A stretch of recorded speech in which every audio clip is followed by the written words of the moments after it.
हर महादेव, श्री शिवाय नमस्तुभ्यम।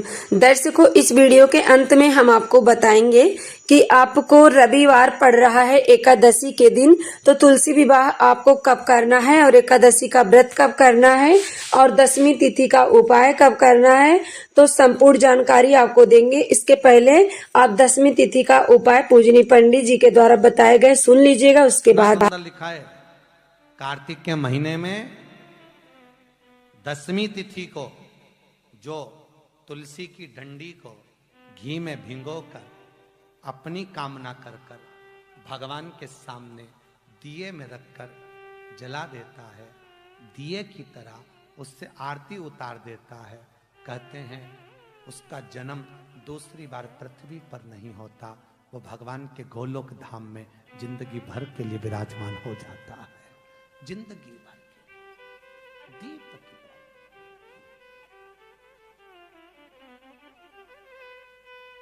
विष्णु पुराण किस किसने सुनी है? हाथ उठा। विष्णु पुराण का 5वां अंश कार्तिक खंड वर्णन करता है, या स्कंद पुराण का कार्तिक खंड को उठा लीजिए, वो वर्णन करता है 24 तरह के दिए होते हैं। कितने तरह के? 24 तरह के दीप होते हैं। उस दीप में सर्वाधिक श्रेष्ठ दीप होता है तुलसी दल का, तुलसी की डंडी से जो प्रकट किया है। बत्तियों का भी क्रम है, एक लंबी बत्ती होती है, एक गोल बत्ती होती है। होती कि नहीं होती? लंबी और गोल। ये वाला स्पीकर बंद है, बार बार बंद हो रहा, बार बार चालू हो रहा है, उसको देखिए जरा। बत्ती एक गोल होती है, एक लंबी होती है। गोल बत्ती और लंबी बत्ती में अंतर होता है, बहुत जमीन आसमान का अंतर है, बहुत ध्यान देना इसका। गोल बत्ती किस किस देवी देवता पे लगती है और लंबी बत्ती किस किस देवी देवता पे लगती है, तो स्कंद पुराण और विष्णु पुराण दोनों कहती है जो लंबी बत्ती होती है वो पितरों की जगह पर, पूर्वजों की जगह पर, पूर्वजों की जगह पर, बड़ के पेड़ के नीचे, पीपल के पेड़ के नीचे लंबी बत्ती का प्रमाण है।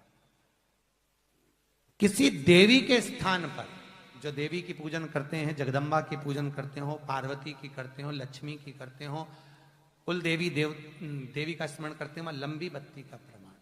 और जो गोल बत्ती होती है वो गोल बत्ती का प्रमाण किसी हनुमान मंदिर, राम मंदिर, शिव मंदिर, जितने देवताओं के मंदिर हैं वहां पर गोल बत्ती का प्रमाण। लंबी बत्ती देवी के स्थान पर इसलिए जलाई जाती है क्योंकि देवी वंश की और लक्ष्मी की वृद्धि करती है, तो लक्ष्मी और वंश बड़ा होना चाहिए, लंबा होना चाहिए। और देवता के सामने गोल बत्ती इसलिए लगाई जाती है कि हमारा मन, ये चित्त, ये वृत्ति आपके चरणों में टिकी रहे और एक दिन हम भी वैकुंठ का वास करें, इसलिए गोल बत्ती लगाई जाती। एक सहस्त्र बत्ती होती है, करें दर्शन कभी? यहाँ पे माताएं बैठ बैठ के बनाती रहती है 100 बत्ती, 108 बत्ती, 108 बत्ती बनाकर भगवान के सामने। उसका क्या प्रमाण है? कौन से पुराण में लिखा है कि 108 और सहस्त्रावली बत्ती लगाई जाए? तो स्कंद पुराण में कार्तिक खंड के अंदर स्पष्ट किया गया, सहस्त्रावली बत्ती, 108 लंबी बत्तियों का जो प्रमाण है, वो कहते हैं कि जिस व्यक्ति ने किसी तीर्थ को ना करा हो, पूरे तीर्थ नहीं गए हो, सारे तीर्थों का स्नान नहीं करा हो, किसी तीर्थ में दर्शन करने से वंचित रह गए हो, तो 108 बत्ती की एक बत्ती बनाकर किसी नारायण के मंदिर में, शिव मंदिर में, देवी के मंदिर नहीं, केवल देवता के मंदिर में अगर उसको घी में भिगोकर प्रज्वलित कर दिया जाता है तो सारे तीर्थों के दर्शन का फल उस जीव को प्राप्त हो जाता है। उसको सहस्त्रावली बत्ती, 108 सहस्त्रता। तो दर्शकों, सबसे पहली बात तो ये है कि जो एकादशी तिथि पड़ रही है, द्वादशी से जुड़ी हुई एकादशी का व्रत किया जाता है। तो इस बार जो द्वादशी से जुड़ी हुई एकादशी है वो पड़ रही है आपकी रविवार को। तो रविवार के दिन तुलसी जी को स्पर्श नहीं किया जाता है, तो ऐसे में तुलसी विवाह आप कैसे करेंगे, ये बहुत बड़ा प्रश्न है। तो आप ध्यान से सुनिएगा। जितने भी भाई बहन देव उठनी एकादशी का व्रत करते हैं वो व्रत करेंगे 1 नवंबर को। 1 नवंबर को आप व्रत करिएगा, गृहस्थ लोग, और जो होते हैं ऋषि महात्मा लोग होते हैं वो 2 नवंबर को देव उठनी एकादशी का व्रत करेंगे। रही सवाल यदि आप तुलसी विवाह करते हैं तो 1 नवंबर को ही आपको तुलसी का विवाह करना है। कुछ लोग कह रहे हैं कि 2 नवंबर को, तो 2 नवंबर को तो करते हैं, लेकिन 2 नवंबर को रविवार पड़ रहा है, तो तुलसी जी का स्पर्श नहीं किया जाता है, तो कैसे तुलसी का श्रृंगार होगा। तो ऐसे में आप जिस दिन एकादशी का, शनिवार के दिन एकादशी का आप व्रत कर रहे हैं 1 नवंबर को, तो 1 नवंबर को ही आप तुलसी का विवाह कर दीजिएगा। अब दूसरी बात, नवमी तिथि आपकी समाप्त हो रही है 31 अक्टूबर को 10:15 पे। उसके बाद 10वीं तिथि प्रारंभ हो रही है। 10वीं जो कार्तिक की 10वीं होती है, इसका बहुत ही विशेष महत्व होता है। इस दिन भगवान नारायण की मंदिर हो, राम की मंदिर हो, श्याम जी की मंदिर हो, किसी देवता, हनुमान जी की मंदिर हो, किसी देवता के मंदिर में तुलसी का दीप जलाया जाता है। जो तुलसी की डंडी होती है उसका दीप जलाया जाता है। तो ऐसे में आप किस दिन जलाएंगे, तो यह दीपक आप 31 यानी कि 31 अक्टूबर को और 1 नवंबर को, दोनों दिन में से आप किसी भी दिन जला सकते हैं, क्योंकि जो 1 नवंबर का दिन है वो एकादशी पड़ रहा है और साथ में 10वीं भी है। सुबह से उदय तिथि के अनुसार 10वीं है और 10 बजे के बाद आपकी एकादशी लग रही है।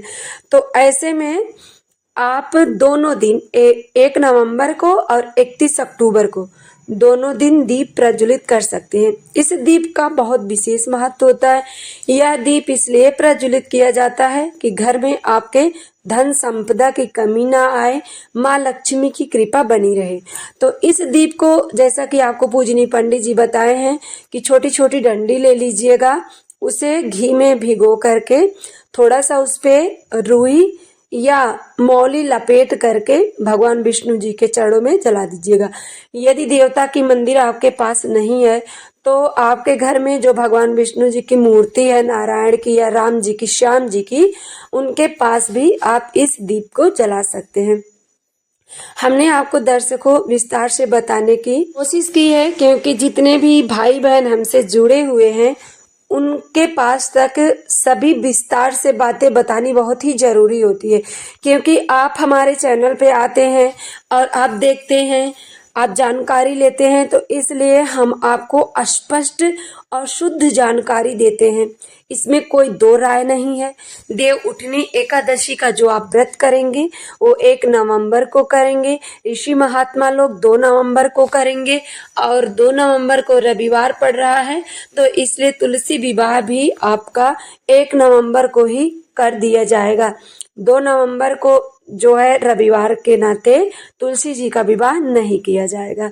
तो वीडियो आपको कैसी लगी, जानकारी अच्छी लगी हो तो लाइक आप जरूर करिएगा, चैनल को सब्सक्राइब करें, ज़्यादा से ज़्यादा इस वीडियो को शेयर करें।